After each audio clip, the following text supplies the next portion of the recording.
अस्सलाम वालेकुम नाज़रीन, ॾिसी रहिया आहियो HRJDO न्यूज़ ऐं आहियां वज़ीर उंडड़। ख़बर शामिल कयूं था परवेज़ हुसैन भंड जी शहरी ताद खानवाण जी सालगिरह जे मौक़े ते हिकु शाम शहरी ताद नाम जे उनवान हेठि हिकु पुरवकार तक़रीब थी गुज़री, जंहिंमें शहर जे मुअज़्ज़िज़नि, सियासी समाजी अॻुवान ऐं सहाफ़ियुनि वॾे अंग में शिरकत कई।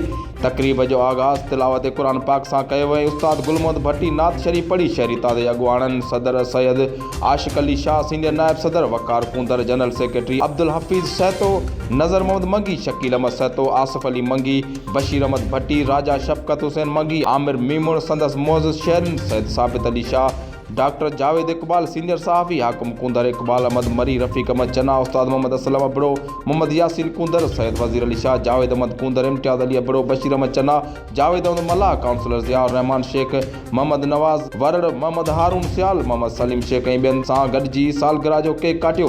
शहरी ताद जे सदर सैयद आशिक अली शाह सालगिरह तक़रीब में आयल महिमाननि खे आजणो ॾींदे चयो त असां शहरी ताद जे मुहबती मेड़ खे हिकु साल मुकमल थियण जे ख़ुशीअ में हिकु शाम शहरी ताद जे नाव जे उनवान सां सालगिरह तक़रीब कोठाई आहे। असां आयल मुअज़्ज़िज़नि महिमाननि खे भली कार चऊं था। असांखे घुर्जे त पाण में सभु रंजिशूं ख़तमु करे शहर जे समाजी भलाई लाइ गॾिजी कमु करियूं ऐं शहरी ताद जो साथ ॾियूं त जीअं हिकु आवाज़ थी करे शहर जे मसइलनि जे हल लाइ गॾिजी कोशिशूं कयूं।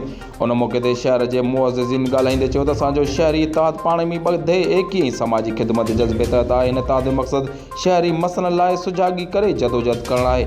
वधीक ख़बरनि अपडेट लाइ ॾिसंदा रहो HRJDO न्यूज़।